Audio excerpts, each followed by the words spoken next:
Like, what are your thoughts about that idea, having people with strong entrepreneurship skills involved in beginning to create the communities? If you don't have those people involved, you're in fantasy land. You're never going to get anywhere. Wow. Wow. You know, you Well have to have said. element. You have to have that element as an integral part of your community.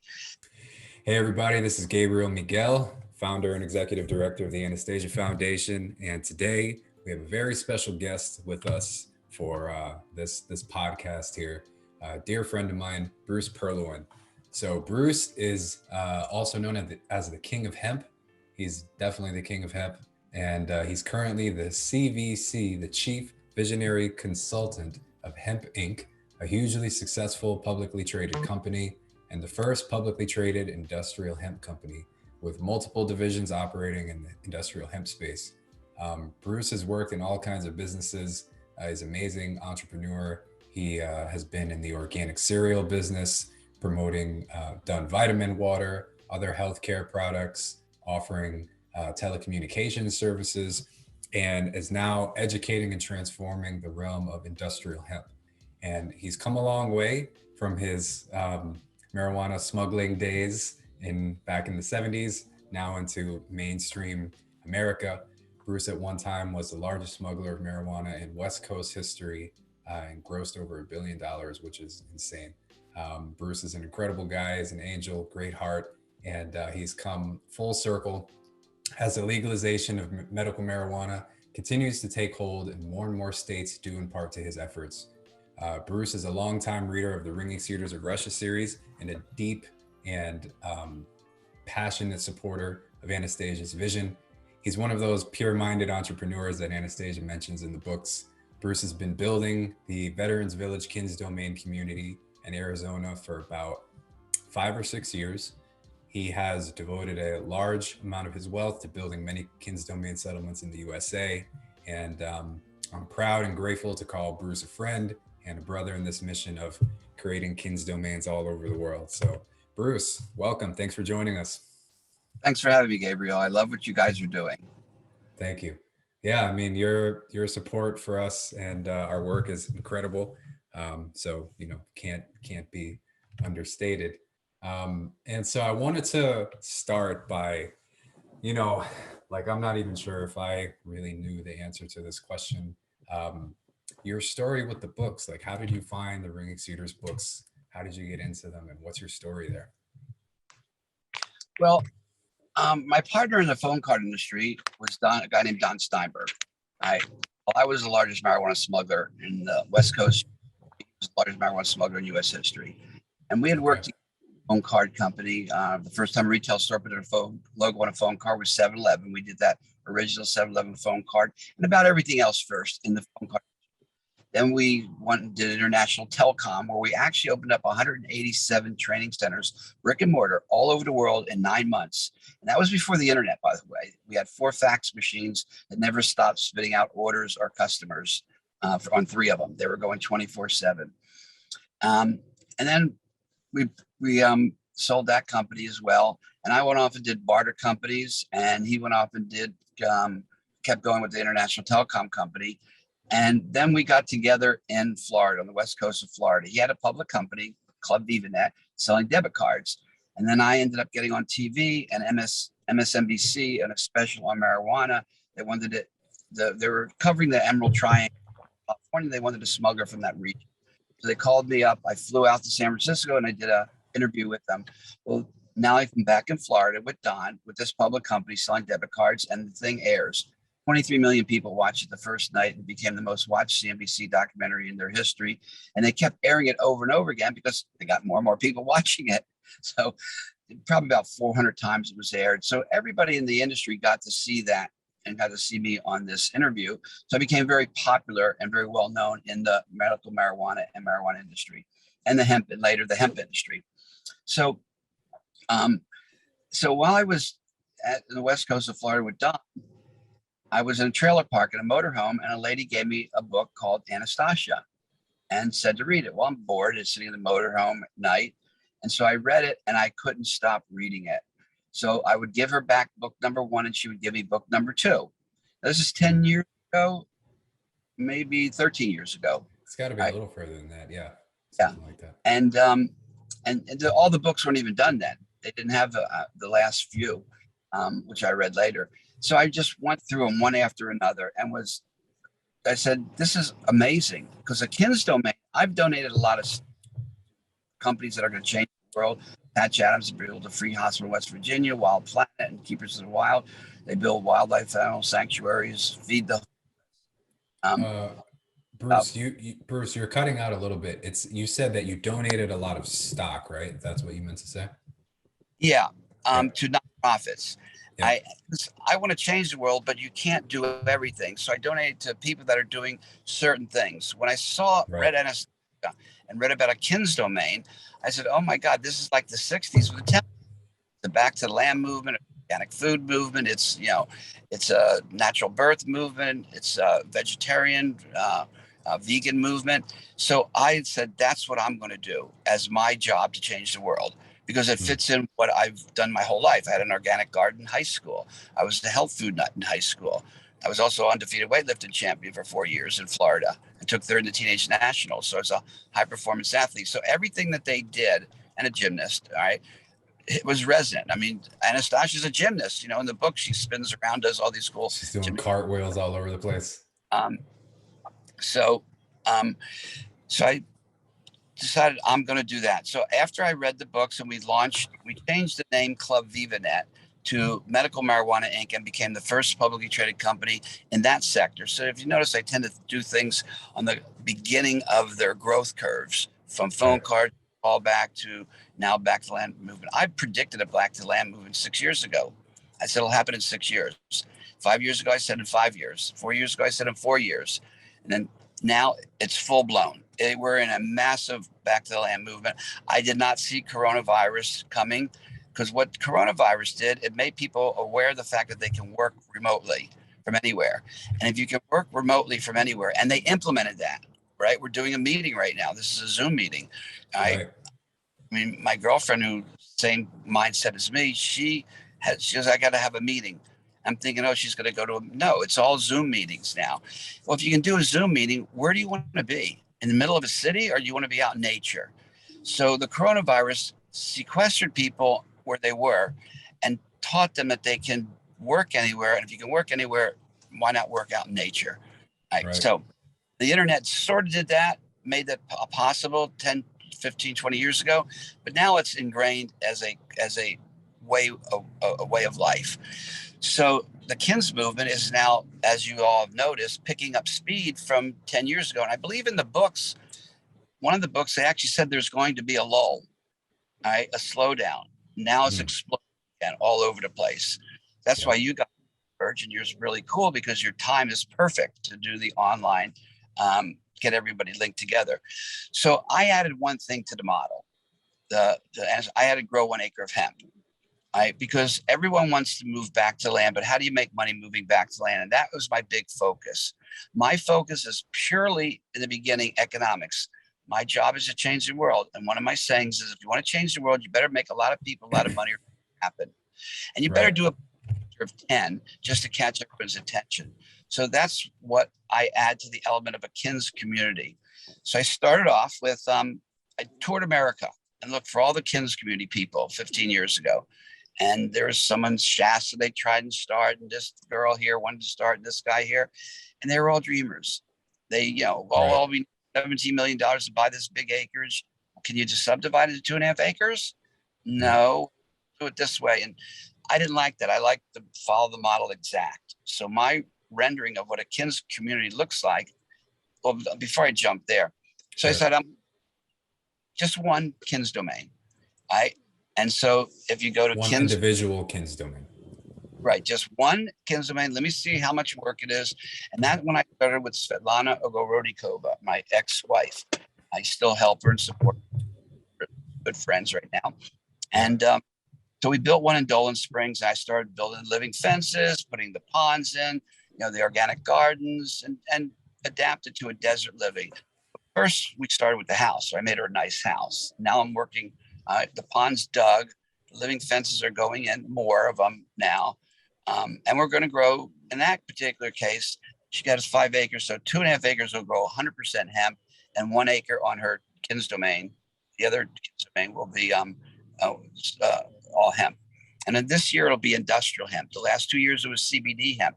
You have to know to pivot, be in the industry, to pivot and go with what's hot. Well, right now the CBD market is flooded.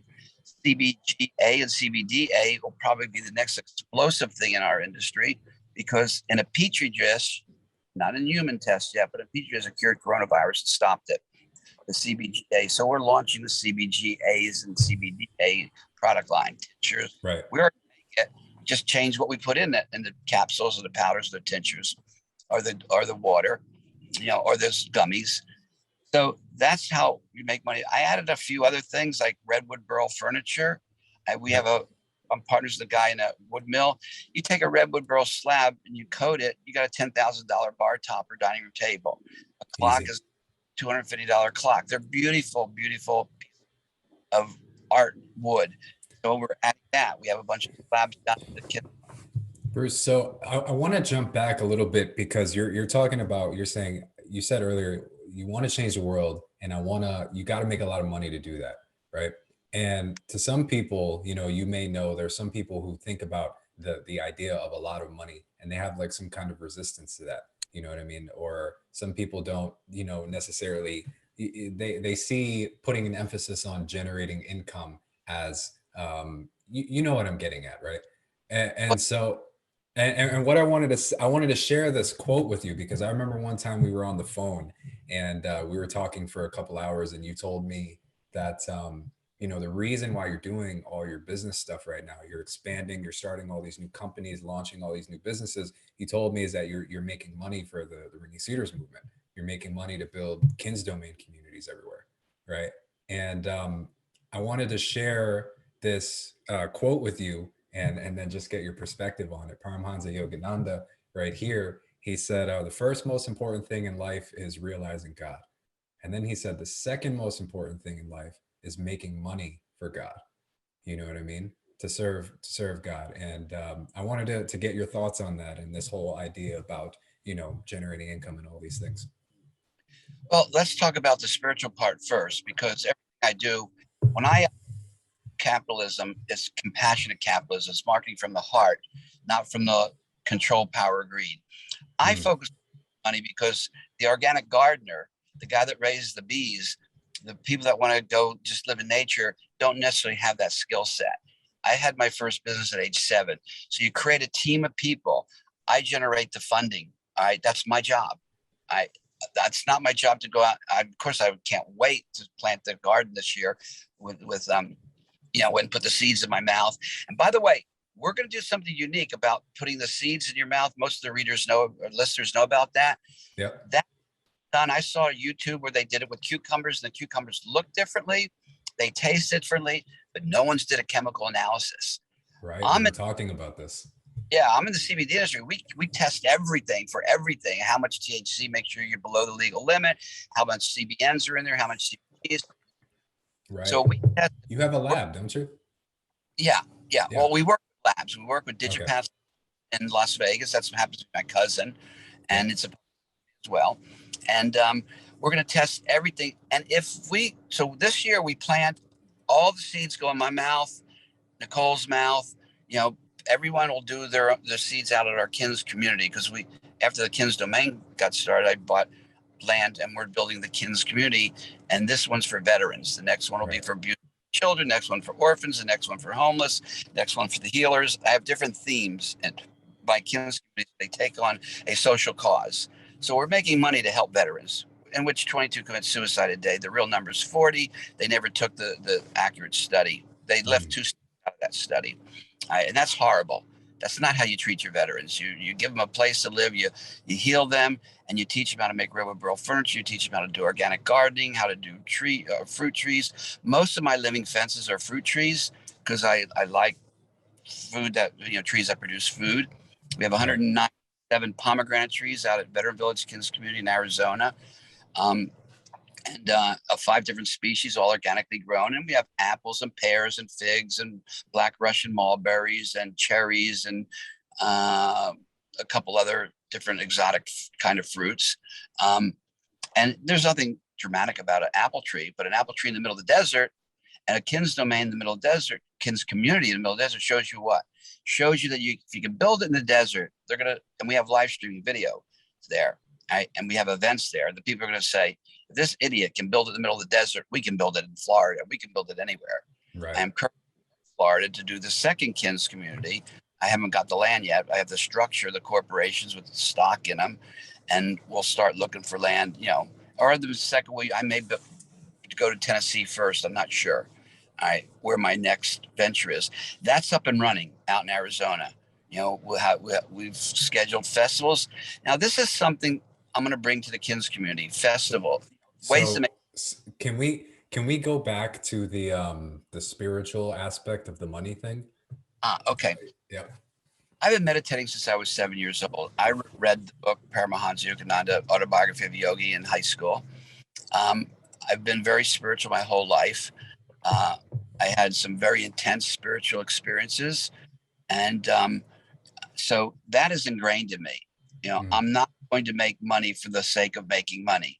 Like my brother said to me one time, well, we can buy 20 acres and we can build 40 units on low-cost housing. And I go, how's that changing the world?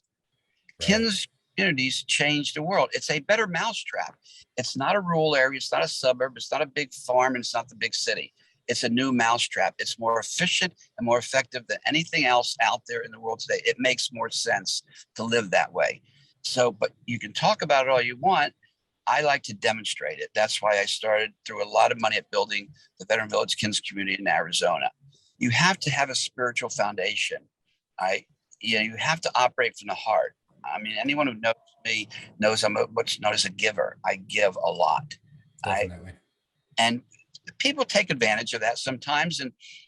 And my ex-wife, so Lana says, she goes, Bruce, everyone takes advantage of you. I go, who's the multimillionaire? That's part of the, now I am very litigious and I try to defend the tribe.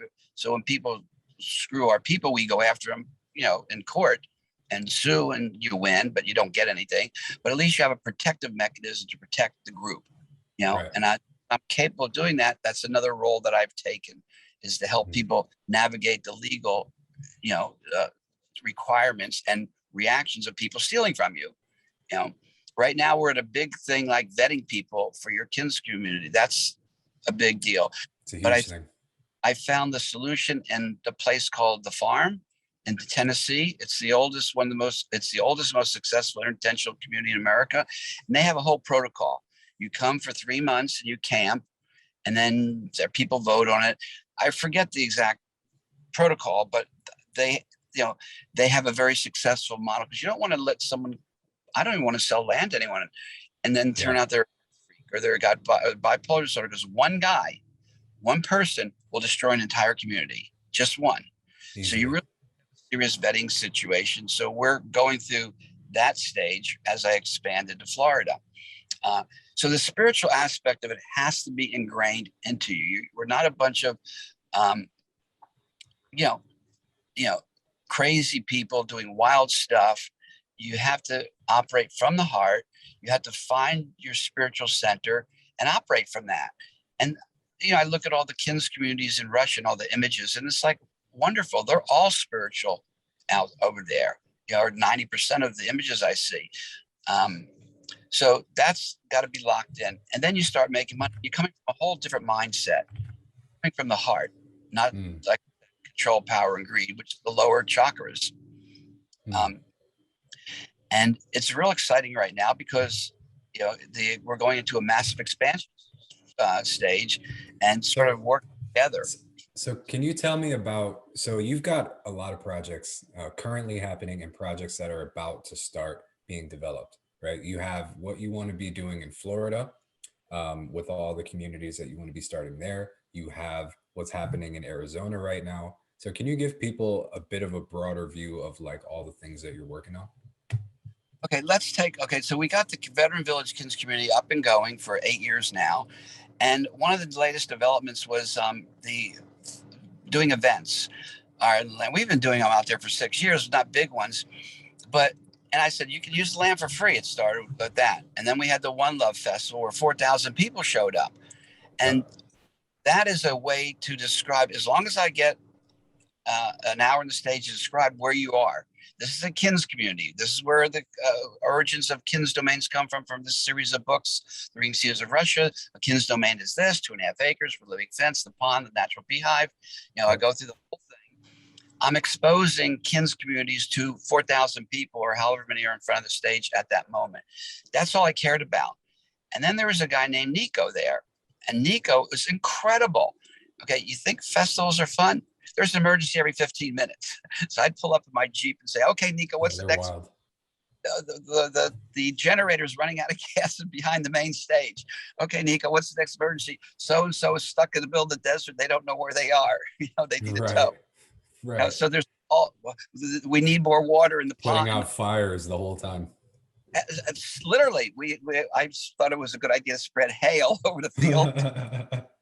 It caught on fire, but we had a fire engine out there, so we got to turn the light on and go spray. Literally putting out fires. So, but he looked at me and he said, "Bruce, you can make $50 million a year on this land."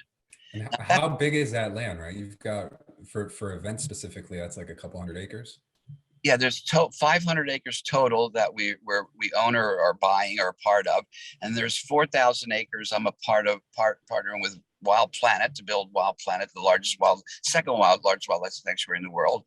And then next that we're looking at buying another 4,000. We're not sure about that yet. Mm-hmm. So total is out there is that we're involved in one way or another is 8,500 acres. But this, let's focus just on the 500. The event space, yeah. And even that is not even that. It's 36, 24, about 60. Only we're using 40 to 60 acres for that event. Right, exactly. Nobody wanders up on the top of the mountain and stuff like that. But now Nico does all the events at Mar-a-Lago for Trump, and he does all these other events all over the world, all the time. He knows that industry. I do. But if you can make $50 million a year, that's something that the kins communities need to look at as a revenue stream to help make the money, but more importantly, expose masses to your project. So to your point, Bruce, and I'm so glad you brought this up because that's something that people wouldn't really realize is a legitimate and sustainable revenue source for a kins domain community. And the last, the second Russia America exchange we spoke with this guy, Andre, who's the founder of a settlement there. I'm not sure if you caught that one, but he's been running this settlement there for like 25 years. And he said that it's very successful. They make a lot of money supporting their own businesses and everything like that. And he said that one of the most successful ways that they make money is events. And especially there's a whole festival season, that the kins domain communities there do. And so, they make a lot of money off the events. And exactly to your point, like there's people who come who have never read the books and they just resonate with it. They are Anastasia people, they are Ringing Cedars people, they're Beirut souls, and they resonate and they decide to move there. They join the community. Like there was a story of, you guys can look it up on YouTube. There's a woman named Svetlana, and she was like a model and kind of high fashion, like on magazine covers and Dubai and, touring the world and all these things. And she went to a festival on a kins domain settlement in Russia and was just so deeply impacted by it that she decided to move there and kind of just like leave everything behind. She hadn't even read the books. She bought land to build her kins domain, started building it, and met like a guy who became her husband, and she had children, and her whole life changed. You know what I mean? And so it's a valid model in all those ways. Yeah, let's look at that for a second. Music is a very powerful motivator. It moves you emotionally. So music is good at your events. You have vendor booths. All right, let's talk about vendor booths for the American group, okay? Now, here I ended up getting, for free, 30,000 solar panel packing pallets that we are now converting into vendor booths. So anyone can do this. In Las Vegas, I discovered the solar companies ship a solar panel on a pallet. These are 4x7. They're weird size, so you can't reuse them. They pay $2,000 a month to have someone come and haul and throw them away. So in the beginning, I was getting a couple of my Sprinter loads for free, these vendor booths, and then they were building this giant solar farm outside of Las Vegas but in Boulder City. And one day there's a semi full of these pallets, and I stopped the car on our dirt road, all right, on the way to the Kins community, and I jump up in the truck and go, "Where are these going?" He goes, "Oh, I have to wait here because the guys that ordered them are hand unloading them. They don't have a forklift." I said, "You see those geodesic domes out there?" I go, "I got a forklift. I'll take every one of them you can have," because I know they have to get rid of them. We ended up with 30,000 of them. We were unloading 2 to 10 semis a day of solar panel packing pallets. That's $600,000 of wood. We know because all the wood we use comes from NorCal Wood Products, is all reclaimed wood. You see this, I don't buy wood that helps destroy the forest. I will only buy reclaimed wood. So this is reclaimed wood to build our vendor booths with. And by the way, so they're building anywhere you want to build a Kins community, look for where they're building the solar farms. You can get paid to haul those away. Now, I didn't get paid to haul them away, but I worked with a guy that did, and he was supposed to split the revenue with me, but he didn't. I didn't care. I got the pallet there. All right. So now you turn those into vendor booths, and we need them because it's really windy out there. That's another little. People can do this on a smaller scale too. You're saying at first you started with just a Sprinter van. Yeah, from the town. Any solar company has to pay to throw those solar panel packing pallets away.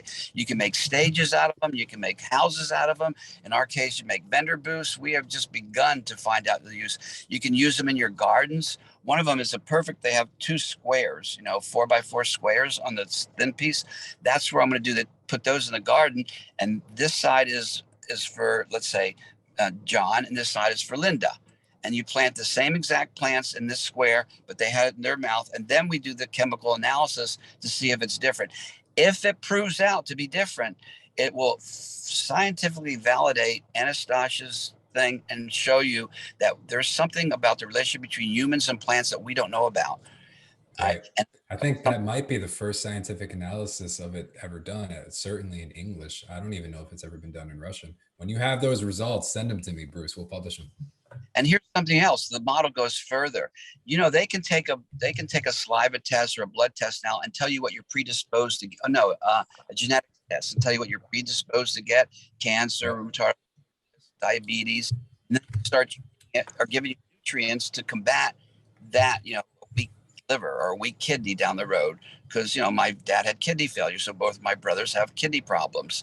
So they can eat a diet based on healing the kidneys and strengthening the kidneys long before they get kidney disease. If we do a chemical analysis of the food, let's say Gabriel, you're come back and says, okay, it has all this stuff. It grew, high in calcium, high in this, high in that.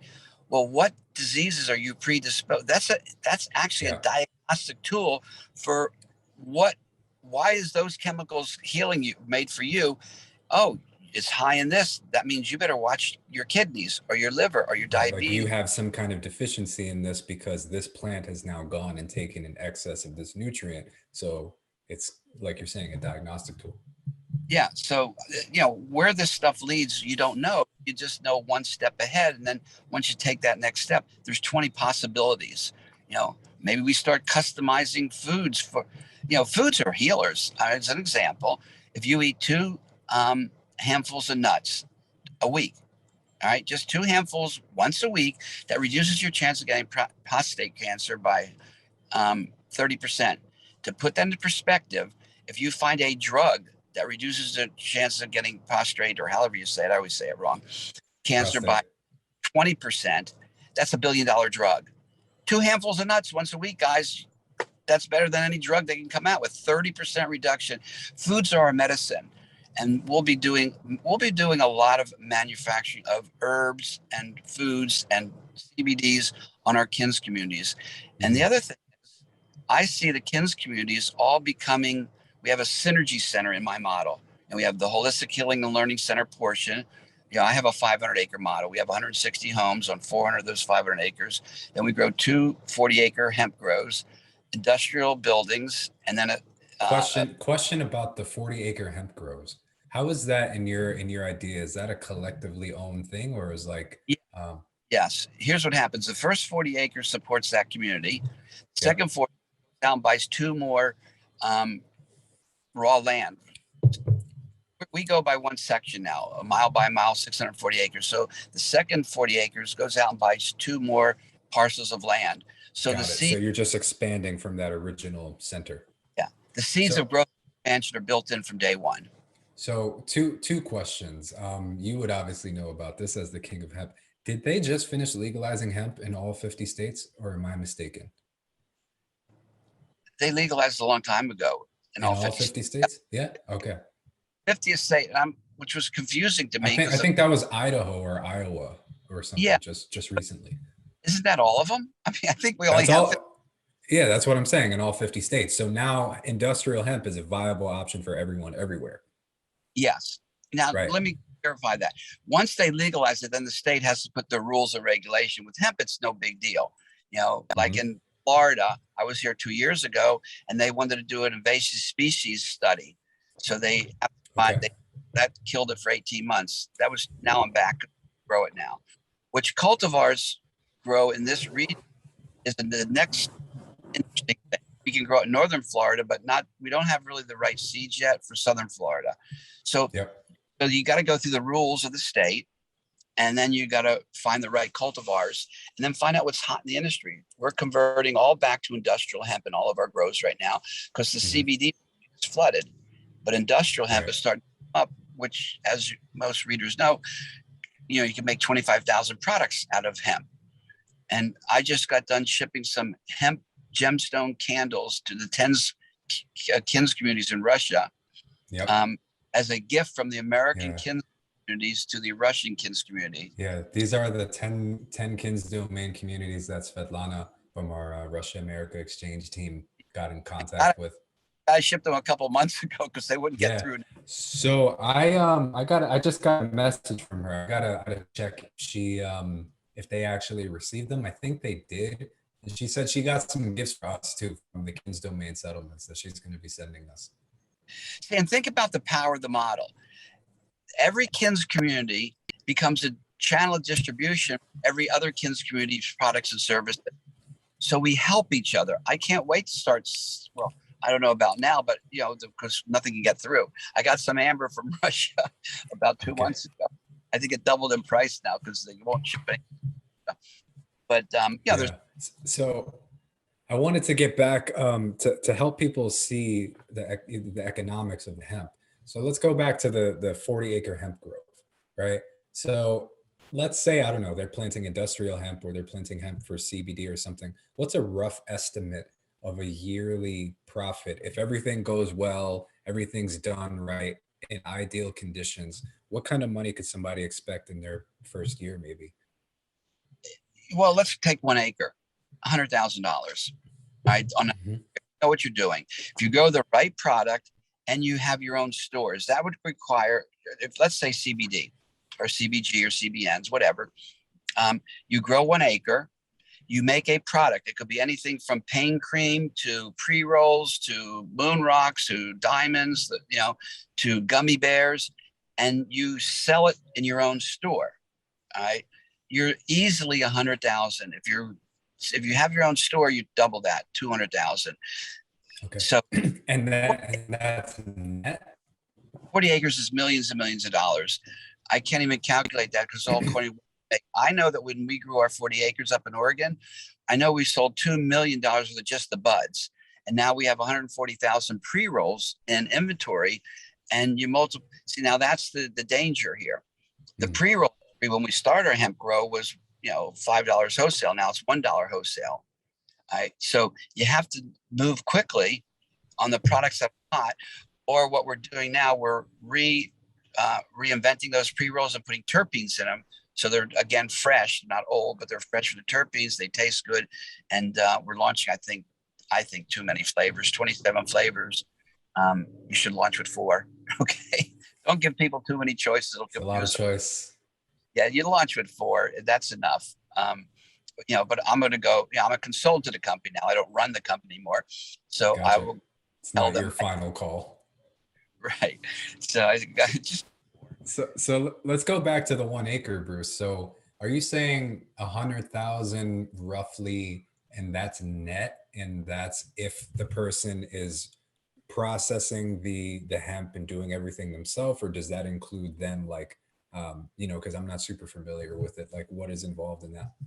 Okay, so what you do when you grow, the danger is when you grow 420 acres, 400 or 40 acres. That's a big operation. We had 305 people harvesting that. It took 135,000 square feet. 4 farmers committed suicide in Southern Oregon because they lost everything because they didn't plan for the end game, which is how do you dry it before the rains come and the molds come and destroy wipe out your whole crop. And Wow. that, but 1 acre is the only way you can intelligently. 40 acres is stretching it. You need a whole community for that.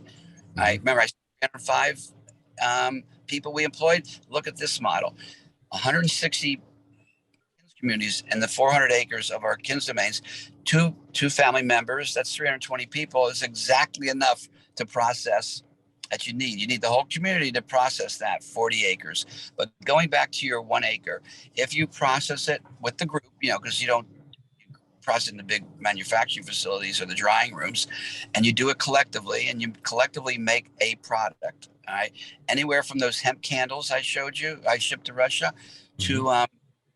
to gummy bears, you'll make $100,000 per Kins community. If you have your own store, like we were buying the Wells Fargo Bank building in downtown Kingman. We're 25 miles north of Kingman, and if that model works out and we're going directly to the public where all the tourists come in Kingman, Old Town Kingman, then you double that and you got 200,000 per acre. It's the only intelligent way to grow large amounts. I'll explain why. I went to Pahrump, north of Las Vegas, and I saw a guy growing 400 acres. And Hmm. now on our 40 acres, you have to walk 80 linear miles every day looking for males, because if a male comes and you don't find it and pull it, it'll pollinate the whole field and destroy all your crop. So the guy with 400 acres, Trump, I said, you're going to walk 800 linear miles. So what happens if I try and grow too big like that? The males came, destroyed his entire field and every other field in that region. Same happened in Colorado and Oregon, and of course in Pahrump. There's one other place that they did the same thing with. You can't grow big. You have to walk those fields looking for the males. Gabriel, can you walk 1 acre? I can do I, that. I can do an acre. So that's the only intelligent way to grow. In our case, it's 160 Kins domains. That's 160 acres. The only way you can do that is 1 acre at a time. And when you do a joint venture with Hemp Inc., you know, we're a publicly traded company. You get half, we get half, approximately. That's the split. And that's the only way you can grow large acreage. The 40 acres, that seeks the whole process, dry it, Right. harvest it.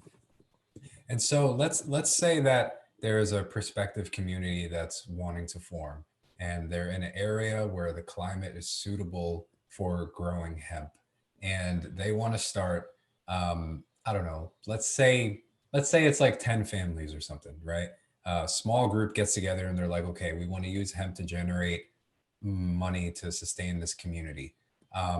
They should start with 1 acre, and how do they get started growing hemp? Like, what do they do? If they have the land for a Kins community, I will get in one of my fifth wheelers. I will drive there and I will walk them through the entire process. I will tell them, That's a big thing there, Bruce. People are gonna take you up on that offer. well, look, if you got 640 acres and you're going to grow hemp, I will come with my girlfriend, all Uh, right, who uh, uh, she teaches you how to do Monday.com and organize all your products and organize all your project customers. management and all that. uh, Project management. So she knows that piece. I've been in doing this industry in hemp for 15 years, and cannabis illegally or legally for 55 years. I know my stuff. And Right. what I do, I know who does know it. Right. I So for So instance, even if somebody wanted to start on a small scale where it's like 10 families and they've got 2 acres that they wanted to grow on, or how would you suggest that they get started? I start with 1 acre. Start with Don't 1 acre. don't go big. That's why people they go big. You know, the 40 acres of hemp in Pahrump, I got to buy, you know, a tractor, $30,000 of nutrients, and a bunch of weed eaters in their uh, bankruptcy sale, Yeah. because that happens if you try to go too big. They overcommit in the beginning, right? Yeah, the guy raised $17 million, put 400 acres, didn't know what they were doing. And that's typical. That's Yep. the rule, not Right. the exception, So you're unfortunately. saying you're saying start small, have a success. Once it's successful, expand. Yes. Yeah. Don't throw all your money and think I'm going to make millions of dollars, get rich quick scheme. It ain't happening. Whether Right. it's, because a lot of people grow recreational or medical marijuana, or whether it's hemp. you know, all those markets have crashed now. So you got to start small and know which cultivar to grow. Right now, you should be growing for industrial hemp, but there's not enough processing facilities. So what we're going to do out in Kins community, Veteran Village Kins community, we're going to grow industrial hemp, and we're only going to grow about 10 acres this year out Mhm. there. And we're going to grind it up and make hempcrete and make hempcrete blocks and Yep. build our. So we're growing our homes because hempcrete is That's a material. That's incredible. And so there's so much to unpack here when it comes to the growing of hemp. So let's say like you're going to do industrial hemp. And this is, this is an idea that just occurred to me based on what you said, but it's like, long term for the expansion of a Kins domain community, let's say some community starts with 10 families or 20 families or something. They say we've got a piece of land over here that we're going to allocate towards industrial hemp for the purpose of either just income generation or building our homes like you're saying in the future. Like we could literally take this hemp, process it, make it as hempcrete in the future. So they could plan for the building of their homes in the future. And so, what do I want to say? How much difficulty is involved in the growing of industrial hemp? My understanding is that hemp is like throw it and it'll grow like a weed kind of thing. Is that accurate? Yeah, it's accurate when it comes to industrial hemp, not CBD hemp. You got to really watch yourself. It's the same as you throw it in a field in like in North Carolina and pray for rain. That's it. That's it. We grew hundreds and hundreds of acres of a plant called canaf in North Carolina. In North Carolina, we have the largest hemp processing facility in the Western Hemisphere. And so 85,000 square feet in that particular building. And we grew a lot of canaf. We ground it up and we made a couple products, a lost circulation material and oil spill cleanup. So you just throw it out in the field. You might need some supplemental watering. So according to where you are in North Carolina, we didn't have irrigation at all. It rained enough to make the hemp. The bad news about the canaf in that area was the frost would kill the first frost would kill the plant before it went to seed. So you have to keep Mm, ordering seeds from China every year. So we started planting canaf down in Puerto Rico and South Florida. So we'll go to seed. So we have our own seed supply in America. That's where the Kins communities can all start working together.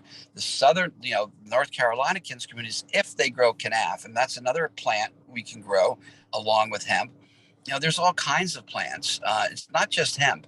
If you had mm, 1 acre of herbs, you can make a ton of money. mm. But you have to be you. What I'm advocating is working together as a group, as a large Right. group. Where So I'm funding, you may have land. I don't have enough time, you may have time. People have money, time, and talent. You combine so those. two things I wanted to get in on based on what you're saying here. So okay, so you were talking about if you have your own brick and mortar store, right? When we were talking about the example of growing 1 acre of hemp and then having $100,000 in profit or something. So how do mm, marketing, right? Obviously, there people who are growing hemp for the first time or trying to start a community may not have this kind of marketing experience or even know like where to get started with these kinds of things. And you're also talking about doing like a joint business with members of your community, right? And you have an incredible amount of experience with the organizing and structuring businesses like from the ground up. So how do people get started in that aspect? Is it like, it would be great if they all had an entrepreneur, with experience like you, to help come and organize that project. But like, what if they don't? Or do you see where I'm getting at? Yeah, well, that's where, and I was serious about getting my fifth wheeler and driving around. My job is to build Kins communities, whether I'm building them or somebody else is building them, and help them emerge. Mm, I still like brick and mortar stores, and anyone can use the name the King of Hemp store. All right, that's our store. All I care about is if you buy what you're not making from me. like the CBDs, the CBGs, the pre-rolls, and Yep. and you can buy from other people as well, but you want to get that name around. So that's one. Then of course your online marketing, which I'm not an expert in. We have experts in my company that do that. All Mhm. right. Want to get your website up, and getting a website up is nothing. How do you drive traffic to your website? So we have enough experts in these areas where a community, every community has a young person usually that really technology savvy, and they know how to build websites, they know how to get traffic. And if they don't, I Someone have like those. me. Yeah, like you. Yeah. Exactly. Right. And So and actually, to Bruce's point about wanting to consult, like if anybody's trying to grow hemp, if you guys need a little bit of consultation with website stuff and internet marketing stuff, you can reach out to me. I'll do my best with what I'm able to do, but I have a lot of experience in that. I'm a professional web designer. and Gabriel, I want to jump back to will I really drive to if you've got 10 families and land to build a Kins community, I will be there in a split second because I don't even have 10 families at the Veteran Village Kins community. Right. You know, I mean, we've got one, two, three families that are there permanently right now. Hmm. Um, and we're at war with one of them because that was that one guy, right? Remember? Yeah, that one guy you told me about. Yeah. So, but so you get 10 families, you call me up, I'll be there in a split second because I love to go on vacation. So what's the best I, way? So should people contact me and then I contact you? yeah, contact Okay. you, because you know, you have easy access to me, right? Yeah, yeah, A lot.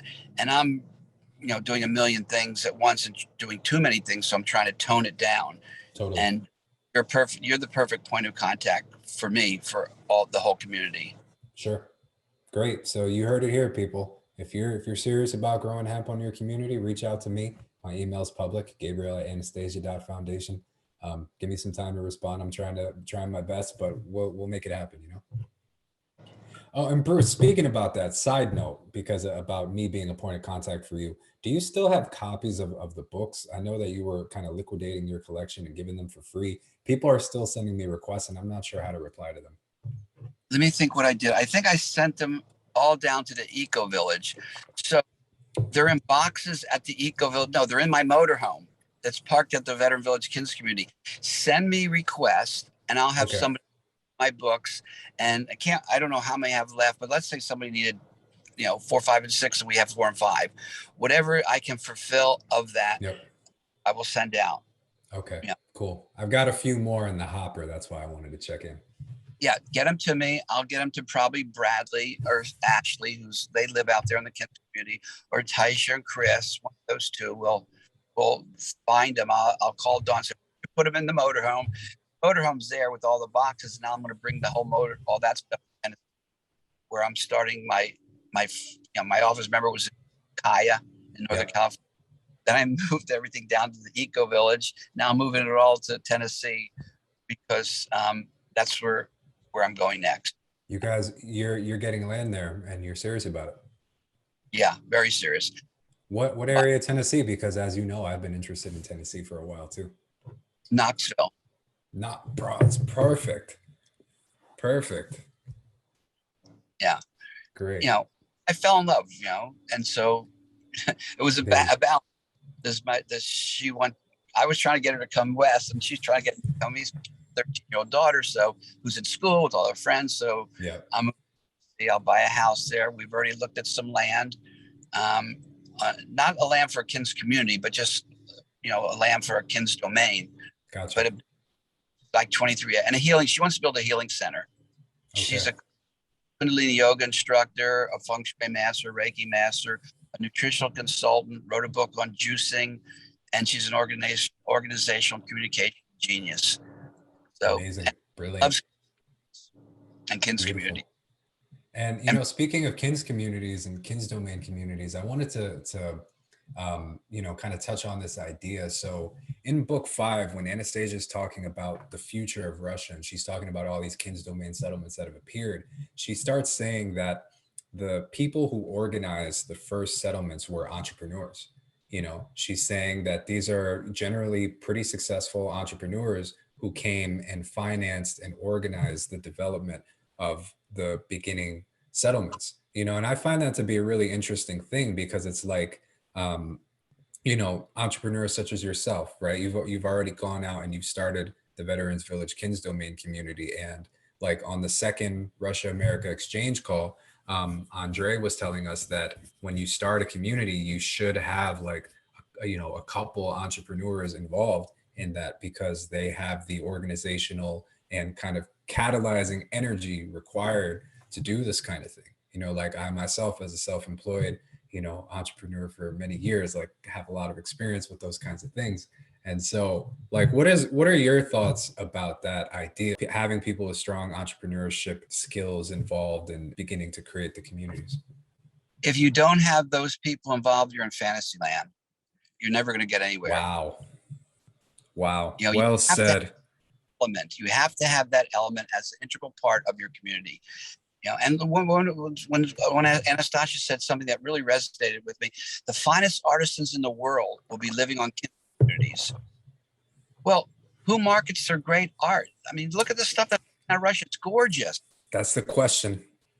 The other KINS communities all over the world, we become channels of distribution for all the other KINS communities worldwide, because now we're helping them emerge and we're supporting them through, there's a whole thing. Who do you buy from? You buy from Monsanto's, or do you buy from, in my case, you said I did a cereal that was rainforest products. Yep. I was sales manager because it preserved the rainforest by using the Brazil nuts in the cereal. You couldn't cut down the rainforest, and you had to leave the rainforest there to make the Brazil nuts. The Brazil nuts, I see. So you acquired that land, you're using the Brazil nuts for the cereal. They can't cut it down now. Right. And that was way back, 30 years ago, but it's that same mindset. You do, who you selling, what products you buy and sell in your capitalistic ventures, or just your consumerism. Be a conscious consumer. Know who the companies are that you can buy from, that you're buying from. We should buy anything and everything a KINS community anywhere in the world makes. We should all support that by buying and selling those products. Right.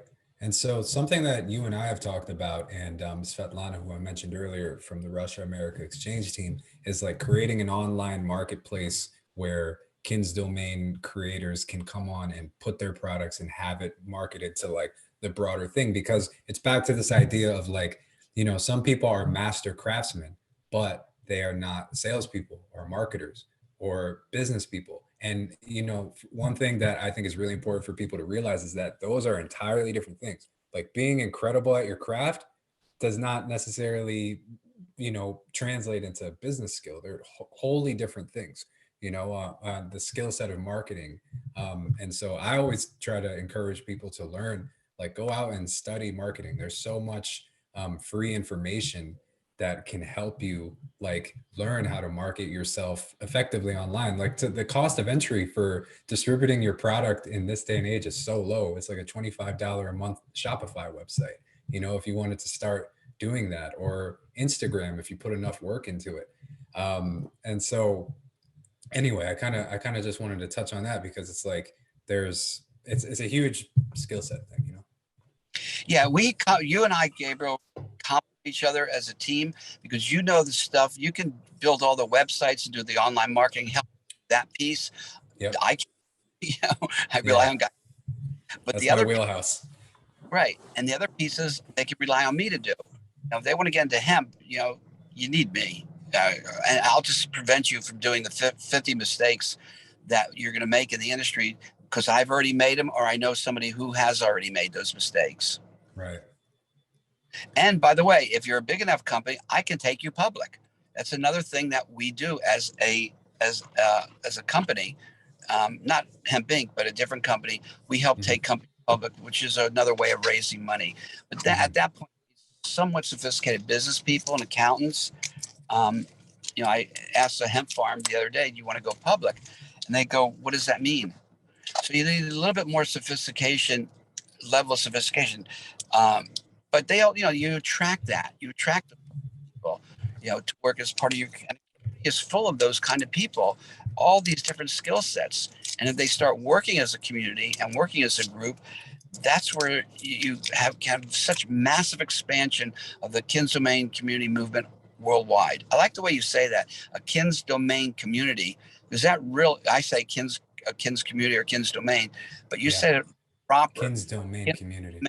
community. It describes what it is, a kin's domain community. Yeah. Yeah. It's a community of individual kin's domains, because I like that the emphasis is still on the individual families there, because it's about those families creating their space of love, but then it's 200 families all saying we're going to create our spaces of love together, and not necessarily like it's just one big community. And especially for like our Western minded people who are so familiar with eco villages, right? So it's like trying to really be specific about what it is. Yeah, no, I like that verbal description way better than kin's community. It is a kin's domain community. Right. Yeah, kin's domain community. And so let's talk about like for example, if you've got 10 families and you're deciding to come together on any kind of business, right? Like how, for somebody who has you said you have to have an entrepreneur involved, or somebody with that kind of skill set, or else you're in fantasy land.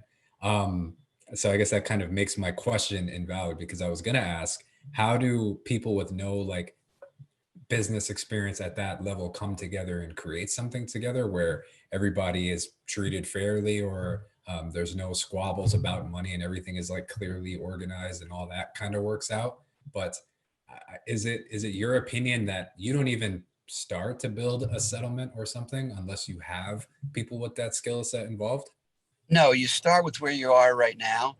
If you've got land, you start now, but make sure you can subdivide it 2.5 acres or 5 acres and do two. I can subdivide into 5 acres. So we built 2 kin's domains, whether, because you have to have a house and an in-law house. So that's how you get around it. But we still put the 2.5 acres, put the 2 ponds on the 5 acres. So you break it up into 2.5 acres, regardless of the subdivision rules. And and it's better, because if you do too many 2.5 acres, they may start wanting you to do paved roads. So you got to be careful where they want you to do based on those demographics of your community. And you start with where you are. You will attract the entrepreneur and the business person, and if you've got the land and the people, I will be there. I mean, it's just way cheaper for me than doing it all myself. You got the land, the people. You just need my advice, not my money. Need guidance and knowledge. Right. Yeah. You're saying people need the knowledge, not necessarily the money. So you're there in a heartbeat. Yeah. Yeah. Gotcha. And so, hemp, I'm sorry, I'm just looking through my notes here. I want to make sure that well, here's another thing. Hemp is a publicly traded company. Sure. Right? And our stock is like 1/10 of a penny or 2/10 of a penny. Everybody out there should buy a little bit of Hemp Inc. stock. Not, because if it goes down, they're going to be mad at me. If it goes up, they're going to like me. But I tell people, if you want to buy stock and gamble in the stock market, never spend more money than you can afford to lose. So I'm talking about $100 to $1,000. Buy the stock and put it for your grandkids. And when you do that, if enough people did that, the stock would trend up.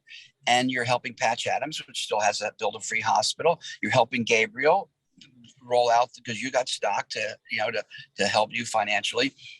You're Wild Planet. You're helping, all those people. You're helping feed the homeless. You're doing all this stuff when you buy Hemp Inc. stock. The stock trading symbol is HEMP. Don't go out and spend your life savings. It's not a get rich quick scheme. It could be, but I don't see that. I see 2,000. Only what you can afford to lose. And if it take off, you've done a great deal for your grandkids. So let's segue. Speaking about the Hemp Inc. stock, we mentioned earlier about what you want to start doing in Florida. You briefly mentioned the different corporations that you've set up there. And is that something that you want to talk about publicly and share about a little bit? Yeah, what I did is I set up 44 kin's corporations, and I put 163 million shares of stock in each one of those corporations. Just from LLCs, yeah. Yeah, LLCs. Some of them are Incs, C corps, and there are different names to indicate what those communities are. There's Veteran Village Kin's Community, Abused Women and Children's Kin's Community, Orphan Kin's Community, Russian Kins community, Portuguese Kins community, Spanish Kins community. There's a Puerto Rico one, which I like. Yeah, The Puerto Puerto Rican Rican. community, entertainment Kins community, artist Kins communities, ancient aliens Kins community. Let's say the best one, the Looney Tooney. Looney Tuny Kins communities, that's for the people. You stick them, I have people in my close family that are bipolar and drug addicts, and what do you Yeah, do with it? You abandon them because they'll drive you crazy, and they'll drag you down. You have a Looney Tuny Kins community. they need community. Connection is the cure, So at least they have a place to live. All right. Right. And then if someone does something bad, like steals from one of the other Kins community, then you say, okay, you're gonna have to go live with Looney Tuny Kins community with all this crazy people once. They'll never steal again, believe me. They don't want to go back to the Looney Tuny Kins community. Yeah, all Looney Tuny's in. Bruce, you're funny, man. It's funny, but it actually would work. No, it works, and I think it's Anastasia's grandfather later in the series. I think it's 8.1 or 8.2, where he's talking about having all the representatives in the Russian Duma. Each one should live on a Kins domain settlement, and in order for them to make wise laws and actually pass useful laws, and he says on those settlements where they live should be at least like 150 families, and then a few of those plots should be for orphans, for like veterans, or like people who are disadvantaged in some way in life. And that's an important thing to remember, because it's like we're going to be building paradise on earth, and so we have to include those of us who've been the downtrodden of our society. And that's something that I really respect about you, Bruce, because that was your intention with the Veterans Village Kins community, like healing these men and these people that have been through these experiences. Yeah, and every single Kins community, again, has a theme that it focuses on. And also the Veteran Village Kins community is right around the mountain from Wild Planet, the 4,000 acres, of which 2,500 is slated for Wild Planet. So a lot of the veterans may want to work with those animals. So it's not just the another social cause that they're supporting. Right. Yeah. So you're cross-pollinating these things there. Yeah. Right. That's fascinating. That's interesting for people to think about. It's like, how can you take what you're planning and developing and integrate that into other causes around you, right? Yes. Interesting. I'll give you an example of some of the weird stuff I do. Sure. In my community, you have to do 90 random acts of kindness or you lose your land. All right. And you got to put it on the internet, and you can do days. I helped Mrs. Smith pick apples. I did something that saved a cat from a tree. Yeah, I told Robin she looked pretty today and had a nice dress on. Just something nice, okay? And if you don't, you're going to lose your land. And then we'll have a shill in there. Like, this guy will come and they go, what happened to Smith? Well, he didn't do his random act of kindness. He had to leave. So he goes to the next same thing. They kick him out. So that's his job, right? Now, all right. So your kids grow up in that environment. They think that random act of kindness is just what you're supposed to do every day. Just like, take your vitamins every day, eat an apple a day, keeps the doctor away. Random act of kindness is a lifestyle. And so it's programmed. Around looking, what can I do nice to people? Who can I help today? I don't want to lose my land. Right. Yeah. Interesting. And so with the corporations that you've set up, you've, like, for example, you've already committed to giving one of those and the 163 million shares of stock to the Anastasia Foundation, for which we are so grateful, because that'll enable us to get into the publishing of the books, to expand the community. There's some stuff I want to talk about with you offline that I think you'll be really excited about, that I'm working on. But so how do you plan on distributing these? Like, these are for the development of Kins domain settlements. The stock, and inside of those corporations, gets transferred to people. They sell it in order to fund a Kins domain settlement, correct? Yeah, little by little. Okay. Right. I'm in no rush. I'd like to say I'm interactive with the universe, because the universe guides me and I have insights constantly. Yeah. You call it synchronicity. Well, synchronicity is boring. How about synchronicity squared, or synchronicity steroids? Like I meet somebody and their daughter's name is Shanti, for instance, and Mm. that's an odd name, but that was the name of my dog when I was in my first marriage. It was the name of the first boat that came in under the Golden Gate Bridge when I was a smuggler. It was named Shanti, and it's my Wow. current passcode has the name Shanti with a bunch of numbers and uh, symbols in there. So that's synchronicity. That's Mm. very unusual, but that happens all the time. So the right people will emerge who I will give these kins communities to so that they can go Right. out and build communities. It's Gotcha. not that price of the stock, that much stock sounds like a lot, but it's only like what? It's like 250 grand or something. Yeah, something like that. Yeah. It's not a 640-acre kins community. So people will emerge in who I will give those to, you Right. know, and I said little by little, and now I'm Yeah. starting public company. So there'll be more stock to do a similar thing with, but it'll be a whole different thing. The next stop for Marijuana Inc. will be in the dollars, like $5 to $50 Yep. per, not 2/10 of a penny. Right. Right. And when you originally set this up before, the stock price for Hemp Inc. was much higher previously. So it Yeah. was worth a lot more originally. Yeah. Like Hemp Inc. Has trended down. And Yep. right, my brother's running the company. All right. Because I don't run it. And he goes, I'm going to do a better job than you did. My little brother, right? They're always going to do better.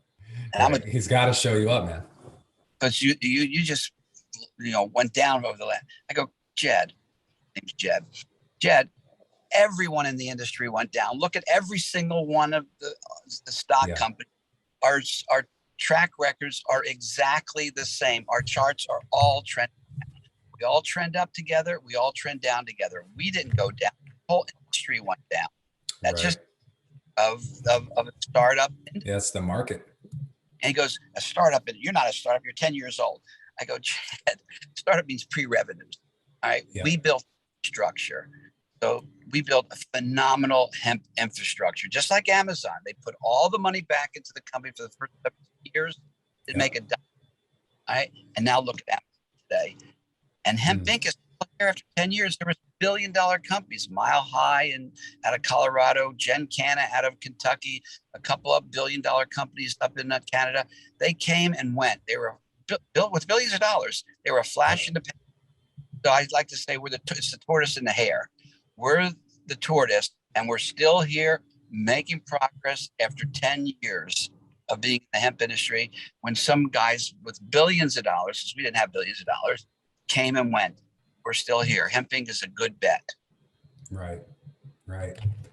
And so I wanted to get into a couple questions that people from the community have sent in. So these are, on various topics and things, and we can take as long as we'd like to answer these. So the first question is, what is important when appealing to an angel investor to help fund the initial purchase of a large property for a Kins domain settlement? What is important is you have the King of Hemp at your beck and call, who's the most experienced guy in the industry that will come there and show you how to grow. And we have the track record to prove we know what we're doing. So like an angel investor who's just trying to help somebody purchase a big piece of land, you're saying just call you up. Well, no, they need to know that if they're going to grow hemp on that land, that you have an investor as part of your community. We're part of a community now. I'm part of that community. You guys are part of the community, and you have so use my background. I mean, they're making a on my life. Anything grown out there will explode after the movie. So you have access directly to the King of Hemp. I own the trademark. The media called me the King of Pop because of my younger days when I was a smuggler. And angel investors want to know that you have somebody qualified that is helping you. I made $100 million by the time I was 30, did $1 billion of business. And my current Marijuana Inc. made me look like I was selling nickel bags at the pool hall. He was the largest marijuana in U.S. history, way bigger than me. So you're teamed up with you're not going to find anyone that knows more about hemp than me and my network. I don't know at all. Okay. I'm locked in with all the other experts. Yeah. The knowledge pool. Yeah. So I know a lot. And when I don't know, I can pick up the phone and get the answer to tomorrow and show you videos on it. So let's say that a community, let's say this particular community, it doesn't plan on growing hemp. right? But they still plan on appealing to an angel investor in order to acquire land for the development of a community. What do you say then? Do you still say like experienced leadership, something that can say like this project is going to be a success? Or what other factors or things should people have? Well, there has to be ROI, return on investment. Yep. Right. So the investor, well, they don't care sometimes, but sometimes they do. So what about a Redwood Burl furniture? I'm relaunching the furniture store. The Redwood, we have access to reclaimed wood, gorgeous stuff. It's called the Magic Woodsman store. I actually had in 1975 through 78. And I know how to make that furniture. And we have access to gorgeous Redwood Burl slabs. Mm-hmm. If you go to kinsdomain.us, scroll down to NorCal Wood Products, and you see that mill. So that's not growing hemp or marijuana, because a lot of angel investors want you to grow marijuana, and we can do that. Marijuana Inc. has a license in Northern California. I tend to stay away from that. Don't tell anybody that the King of Pot doesn't smoke pot. It's very embarrassing. I mean, I think you've got some previous experience, so I think it's all right. Right. But maybe they want to do a Redwood Burl manufacturing facility. Not that many people in America have access to Redwood Burl slabs like we do. I mean, my store's in Florida, and in Fort Lauderdale and Gainesville and Miami. And that's a giant business. Preston, the price of wood right now has gone through the roof. There's all kinds of businesses, from manufacturing tiny homes to, we're starting to grow something out there. I can't say because it's inside information, but we're talking about growing something out there that makes another product. Right. Yep. We have a launch that we're involved with manufacturing of rubber. So it's some kind of rubber thing. I can say that, but not specifics. Mm-hmm. We did a press release on that we bought a company that involves rubber. I just saw that you acquired that rubber company. Right. Because, you have a coming rubber apocalypse right now, because if anyone turns off the supply of rubber to America, we're dead. We're dead meat. Right. We do not totally dependent. You think we're dependent on oil? We're not. We have our own oil supply, but we don't have our own rubber supply. So that business. It's all according to what the people want. And usually an angel entrepreneur has a favorite charity. I guarantee you, whatever their favorite charity or favorite cause is, we're helping it somewhere already. That segment, whether it's abused, whether it's homeless, or whether it's fire victims up in Ukiah, we're helping. I donated a lot of money or stock to the people that lost their home in a fire. Yeah, you were giving out a lot of clothes and other things too, as I recall. Yeah, I ended up giving the main group that supports this. It's a great group. It's a company that you can go in if you lost your home for 3 years. You can go and get anything they have in the store there for free. Wow. To help rebuild. So I end up giving them $125,000 of stock. So I've worked with such a broad range of charities and nonprofits. It's one of the angel investors' favorite one has to be in that, somewhere in that network of charities I helped. I see. So like you're saying, if they're appealing to angel investors, basically use your name anyway and say like, maybe you can clarify this a little bit for me. Yeah, use okay. Let's say an angel investor loves animals. Yep. We're building, we're keepers of the wild and building the second largest wildlife animal sanctuary in the world. It's already been approved by Mojave County. Okay, let's say they want to go after their charities is abused women, or pedophilia. That's a big one that needs to be wiped out on this planet. We're already doing that with organizations that I've donated stock to, organizations that work in that sector. Maybe veterans, they like the fact that want to help the veterans. We're already helping veterans and building communities for them. So an angel investor has a favorite charity, and you can appeal to them because we as a community, the KINS community movement, have a guy that helps all those charities. And those I see what you're saying. So like you're saying, okay, I see. Like even if they're not affiliated with you directly, then there are people, like they can use you as an example for people who are donating to a cause that an angel would be passionate about.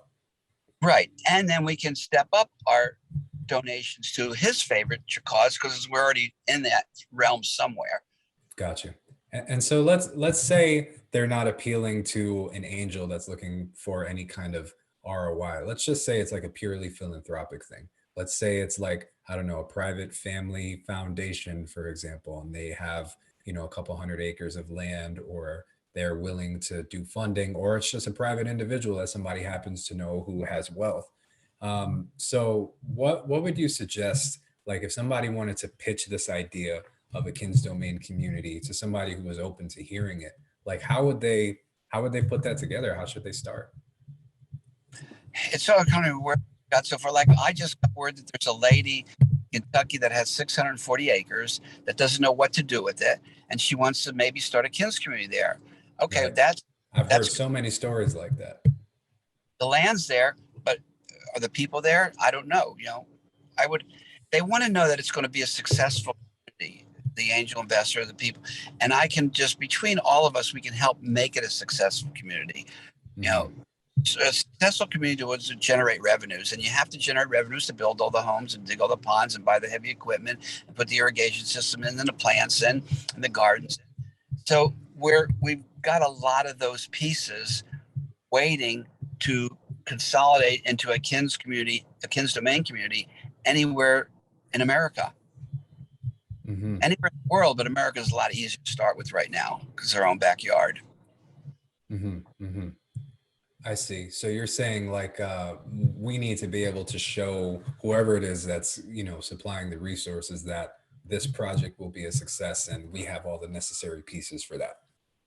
Yes.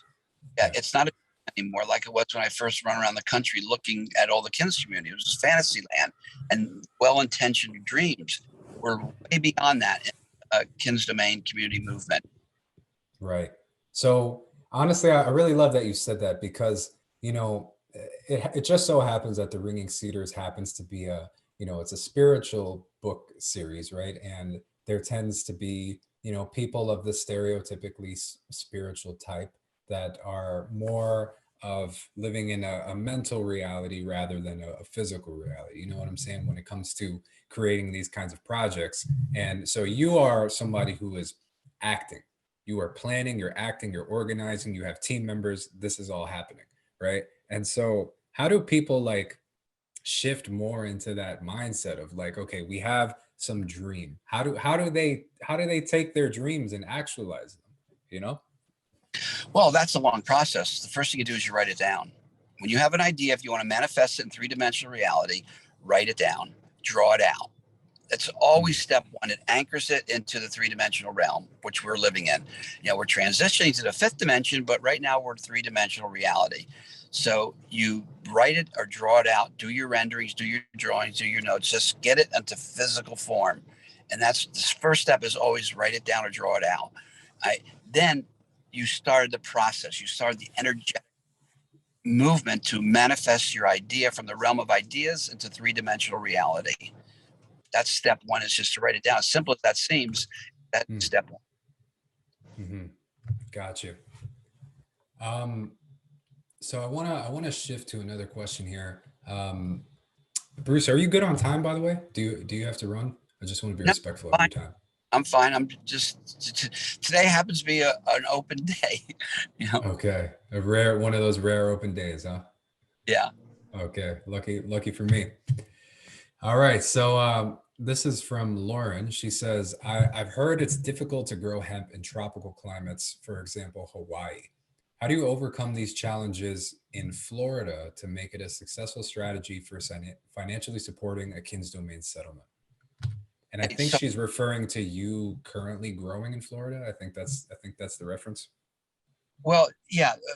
I'm predisposed right now to industrial hemp, and like I said earlier in the interview, that doesn't grow well in South Florida, tropical. But actually it's subtropical South Florida, and it's tropical in the rest of Florida. But there are cultivars that will work good in northern Florida. CBD hemp. If you go to my Facebook page, a couple of days ago, I was at a hemp farm run by these women. It was cool because they painted everything pink. They had pallet racking that was pink. Their buildings were painted them pink, um, Nice. and they're growing CBD. Now, how do they make that a viable crop? It was a small crop. They have to make they want to make makeup. with, women's makeup. It's a women-owned business. They want to make makeup to appeal to other women, and lotions. So that in that case, they're going to make their own end product, and that is the only thing that's going to help them survive. They're not growing enough to wholesale it, but they're growing enough to make their own products and put it in their own skincare line. So that's one of the ways I have. And if you can't grow a lot of hemp, I'm just down here learning which cultivars will in fact grow. And don't have them where you can create them. It takes several generations, but you can, develop a cultivar for that climatic zone. And it's a big deal. I didn't think it was a big deal. I didn't believe it until I took seeds from one area and tried and plant them in Puerto Rico, for instance, and Florida. It doesn't work. You have to create the cultivars. And they've been doing studies at the universities here to actually find out which cultivars will flourish, or to crossbreed strains enough to where you get a proper, and in my case, industrial hemp. CBD hemp and CBG hemp, you can grow indoors anywhere, but that's indoors. So, right. That has to be like climate and humidity controlled. Yeah, to a greater or lesser extent. They didn't have, they had a big fancy greenhouse, but it was somewhat climate controlled. Yeah. Okay. But like industrial hemp can grow out in the open, and generally it's not too difficult as long as the cultivar is right. Yeah. And I'm not sure yet. And so I'm sure for out in Arizona, I mean, at the Veteran Village Kids community, we got the right seeds for that environment. The seeds, they come from a guy named Chris Bouchard. He's the best reputation in the entire industry for sourcing hemp seeds. And he will tell you, we don't have them for South Florida yet, but we'll have them in 2 years, maybe. So you have to know. And if you want to grow hemp indoors, you can grow anywhere. Gotcha. So that would generally be like the same thing in Hawaii, is like try to find a cultivar that can work there. And then in general, growing industrial hemp isn't too difficult. No, because the hemp plant's the same as the marijuana plant. It just has no THC in it, or below 0.3%. They've been growing marijuana in Hawaii for decades. Forever, yeah. So that translates and crosses over to hemp. If they don't have the cultivars now, they will very shortly. I'm sure they have them now, with high CBD, low THC. Got you. And so one thing that we've talked about, privately is like, you're so passionate about helping people in the Kins domain movement generate income to finance like what they're trying to create, right? That's what we've been talking about the whole time. And I remember one time I told you that I got this list of business ideas that some guy from Russia put together. It's like 150 business ideas that you can run on your Kins domain. And you were like, I could do 150 more, no problem. You know what I mean? And so I wanted to, off the top of your mind, like, what are the different kinds of businesses that people could start, whether that's like on a individual family kind of thing, or a more collective, community kind of basis where it's like a hemp growing operation, for example? Like, what are some businesses that you think are like really viable, and, could really get going with, some reasonable amount of time? Okay, anything. Let's take the hemp gemstone candles. And you can go to kinsdomain.us. Before I learned to make shorter videos, they're long videos on how to make Kins domains. I think I spent too many times on the gemstones, because in that candle, they have, calibrated cut beautiful gemstones. I put too expensive of a gemstone in there to make it market viable, so I just give them away. I had a barter company, so I had all these gemstones sitting in inventory, so I put them in the candle. You can put, not so much calibrated cut gemstones, but any kind of gemstone in there, a rough gemstone. That is a great idea. It's a crackerjack of an idea, right? Referencing Cracker Jacks.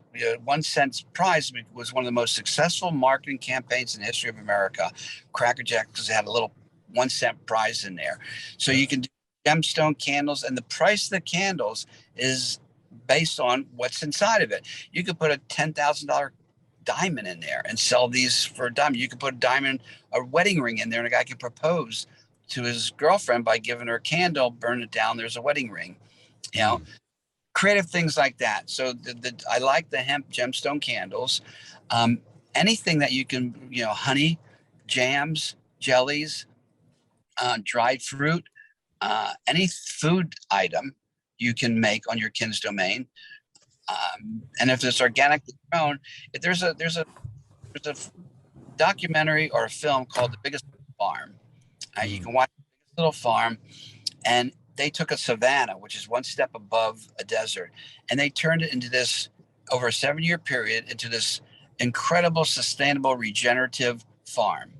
And they showed you all the problems that they went through. You can't buy organic eggs from that place. You get on a waiting list for 2 years because everyone in Hollywood goes up to, it's north of Santa Barbara, goes up there to buy their organic cheeses, their organic eggs, whatever they make at that farm. It's called, I forget the name, Cherry Hill, something Hill Farm.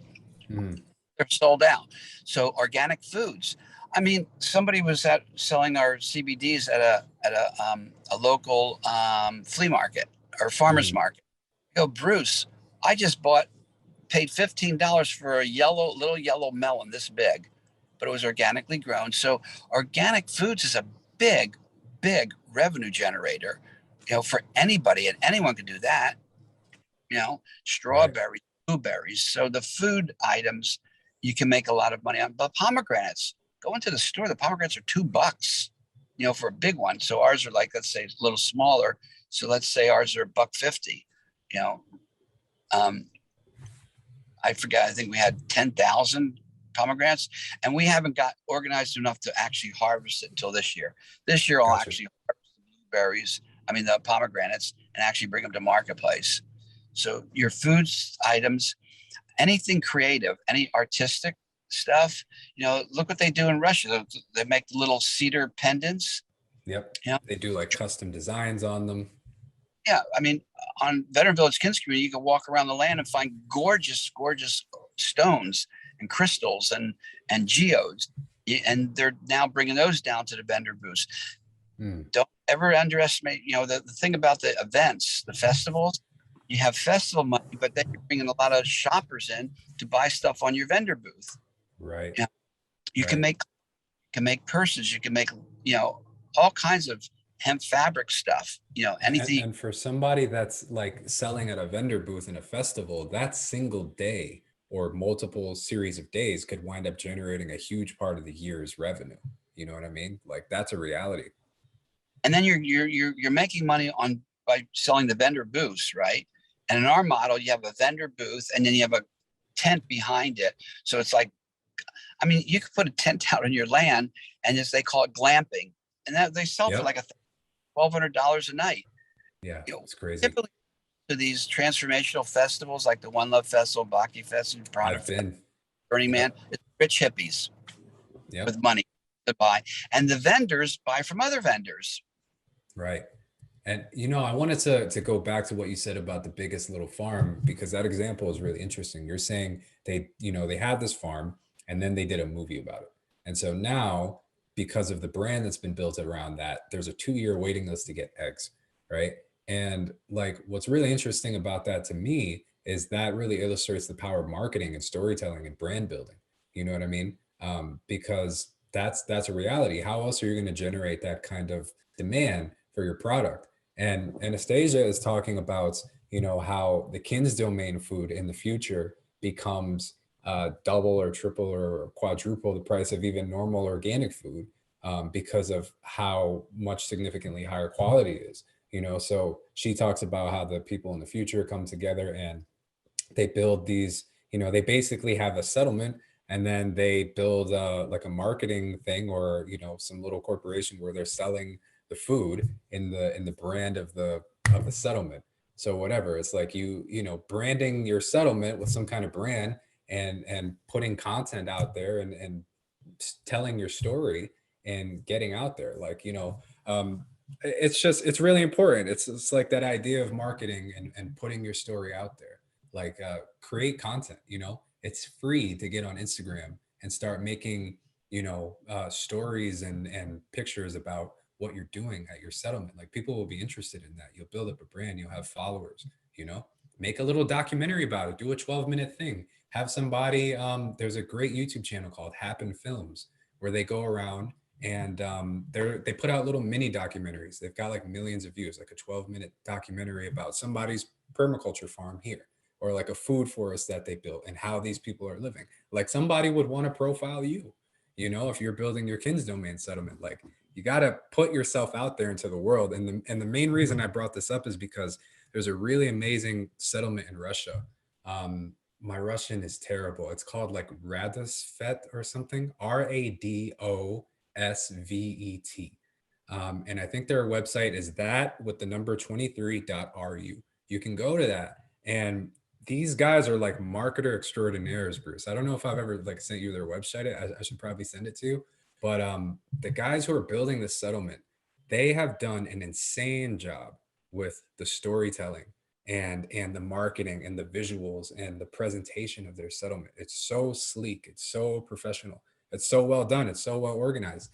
And they've got like all these businesses and things they're running. Like it's amazing.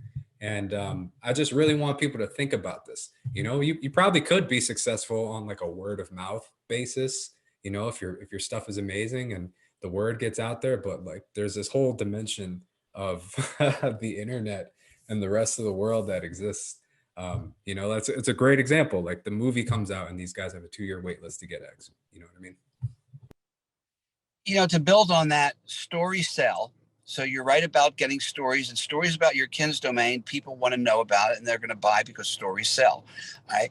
And the second thing is I created a seal on the candles, kins domain certified, you know, which is beyond organic certified. It means Right. that it was on a space of love, the frequency of love. You know, that's a known frequency. I forget what it Mm. is, something or whatever.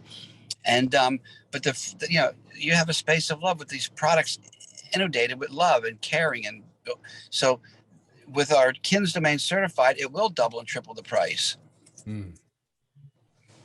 Right. And so people can market their products as a KINS domain certified thing. And then we do a little bit of storytelling about what KINS domain certified means. Like Patagonia recently did something like this, where they launched their own certification and it's like a regenerative agriculture certified thing. And they put together this really cool website that explains these concepts like to people who don't know what it is, to kind of give the details of what that certification actually means. So maybe that becomes a website or something, Bruce, like where people get to learn more about this certification and what is behind that, you know, because like the biodynamic thing has recently gained, you know, some popularity in the marketplace, although it's still not where I expected it to be at this point. But like that's a whole interesting thing, like biodynamic certified food. But KINS domain certified is like immeasurably better.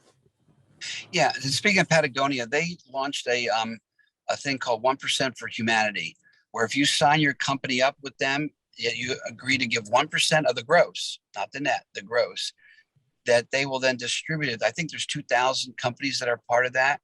And it's a very good thing to be a part of. Join 1% for Humanity because they distribute that money and do a very, very good job doing it. They need some more companies and some bigger companies, you know, and Hemp Inc. actually has joined that.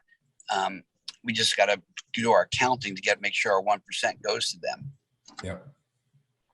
And people can join that at a smaller scale too, right? It doesn't need to be like a huge business.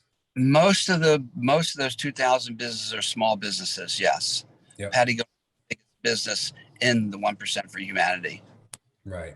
Yeah. Because I've seen a couple like smaller businesses with the 1% for Humanity seal on there. Yeah. So I got another question from a community member is, and maybe we've already answered this because of what you were saying about wanting to help people learn how to grow hemp, but he's asking, is the Hemp Inc. website the best place to find consulting services for future hemp growers? No, the Hemp Inc. website's focused on selling our products. Consulting services, I don't even know how we would do that. How you consulting services for Kins community go through you, Gabriel. Okay. You know, you can email Hemp Inc. and it'll go to, you know, one division or another. It won't get to me, and you may not get. I'm very predisposed to help anyone doing Kins communities. Right. That's your So priority. Hemp Inc. It would just be another query. And we get a million of them a day. How do we do this? And we took our time to answer all those questions. That's all we'd be doing. Mhm. Have the Hemp University. We had 6 of them in North Carolina and 5 of them in Oregon. And now we'll relaunch the Hemp University. I don't know where. Maybe Florida, maybe Arizona. We're just not sure where to launch the next Hemp University. A series of courses and seminars where people come in, and that was the best place, because that was the whole industry coming together who were growing hemp. And not only do we bring all the experts to speak, but the other experts that weren't speaking were in the audience, and we're out there. Meet a lot of people. It was a giant networking event. So if it's about hemp and growing hemp on a Kins community, go to Gabriel, and Gabriel get a hold of me. Cool. All right, guys, you heard it here. We'll probably have to make a page about hemp and all this stuff on the Anastasia Foundation website or something. I think it's going to be such a growing thing. I think I'll probably wind up doing that. But yeah, Bruce, I think that basically covers all the questions and things that I have. And I guess we should probably start to wrap it up. So I wanted to ask you if there's anything else that you wanted to share with the community. I feel like you just have, so much valuable experience and like just practical experience about how to get these things going. You know what I mean? And so just wanted to see if you've got anything else for the folks out there. The thing to know is that you're going to start a dream, right, which is a Kins domain or Kins domain community, and you're going to run into problems, and you're going to have and just learn to pivot. There's always going to be problems. There is no such thing as a problem. There's only such thing as a solution. So for every problem that comes up, and you see this in that movie, The Biggest Little Farm, they had snails, and they had to figure out how to eat all this. They thought they were going to wipe out the whole crop. How do you get rid of tens of thousands of snails? They brought geese, and the geese all up like one. Permaculture says you don't have a snail problem, you have a duck deficiency. Right, exactly. So the same thing. Don't expect everything to be, roses, and learn that for every obstacle there's 10 solutions, and learn to be oriented, and you will find those solutions. And the problems are there really to teach you and to train you on how to find solutions. Learn to pivot and find solutions, but just start it. Like the guy that translated the book, Leonard, he said, just start. Means make all your mistakes, get those out of the way, and keep on going. And to your point, I'm so glad that you brought this topic up, because it's like I see in so-called spiritual circles or things, people go out, they start some kind of activity, they start down some path of action, then they encounter some resistance, and then because of a certain prevailing kind of way of thinking, they think, oh, this is a sign that it's just not meant to be.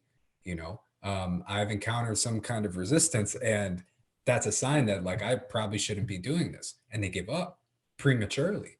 And I don't know if you resonate with this, Bruce, if you see what I'm saying here, but like some people really think that way, and there are some times where you should probably stop some kind of plan of action, but in general, it's like, don't be deterred, right? Like keep going.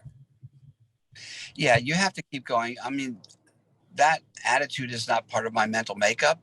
Totally. I always find other solutions. I figure the universe put that in front of me to make me go the right way, because it wasn't that way. I was supposed to go this way. And then something else will come up. And you can literally guide yourself along by the obstacles that get thrown in your face. Obstacles are going to be there. It's just to show you the right way to doing it. Don't give up. Change your path a little bit. Find solutions. Right. Keep going forward, guys. Like the dream of building a Kins domain for your family, or building a settlement where everybody lives in happiness and peace, is too valuable to not continue pursuing. You know what I mean? Even if it takes you years. Like there was a woman who we interviewed on our Russia America exchange, like from Russia, and she like didn't find her soulmate, which was Andre, for like 20 years after reading the books, but she didn't give up, and she didn't stop thinking about it, and just the dream is too valuable. even if it takes you however long, just keep going, you know. And in Stoicism, they say that the obstacle is the way. You know what I mean? The obstacle is your guide. And, you know, maybe like Anastasia says, those obstacles will delay you, but put you in a better position later, right? Maybe it was a delay. Maybe it was from God. She even says a couple times in the series that like these little delays or obstacles where God put those there, you know, in order to help you get on the right path. So, you know, powerful words, Bruce. Thank you for your time. Thank you for sharing with the community. I'm sure people are going to love this. I would love to have you on again in the future if you're open to it. There's just so much to share, you know. Um, but thank you so much, Bruce. Yeah, I'll do this anytime, Gabriel, because one of the things I'm doing with Hemp Inc. is getting into the mass media and being interviewed, because we have a company that can get me on all the news channels and stuff. And we've re-engaged them because with this new product launch that Hemp Inc. is doing, the CBDAs and the CBGAs and the new terpene flavored pre-rolls, my biggest, highest and best use is the media. It's $1 billion of free publicity. So I will do media interviews anytime, all the time, because that's a big chunk of my job description right now. Gotcha. And you actually whole thing off starting today. Oh, this is the first interview? The first interview and probably a couple hundred of them. Yeah. Well, I'm honored. I'm talking about big news channels like, you know, Fox and CNBC and NBC and ABC and, you know, Bloomberg News. This group got me in all those. And, and, you know, so it was interesting that this interview was the first of the whole. It sets the energetic pattern for all the future, which is great. That's, you know, and it's amazing, man. And, you know, I'm honored that this could be the first interview, and, you know, just so grateful that we're walking on this path together to creating this world that, you know, we all want to live in. And just thank you for everything you're doing for the movement, Bruce. Thank you for what you're doing for the foundation. Again, I guess we'll reconvene soon enough for the people in the future. And thank you so much, Bruce. You're welcome, Gabriel. And thank you for what you're doing, because you're such a critical part of this movement. You know, the websites and that piece of it, which I'm too old to know how to do. Yeah. You know, it's building the digital infrastructure and now building the whole infrastructure for the movement like they had in Russia, just to support the entire community and then do the books. And I mean, our execution is going to be insane compared to what has been done elsewhere. You know, how much community we're going to be able to build, how quickly and how effectively. It's like so exciting. But thank you, Bruce. Your support means a lot. So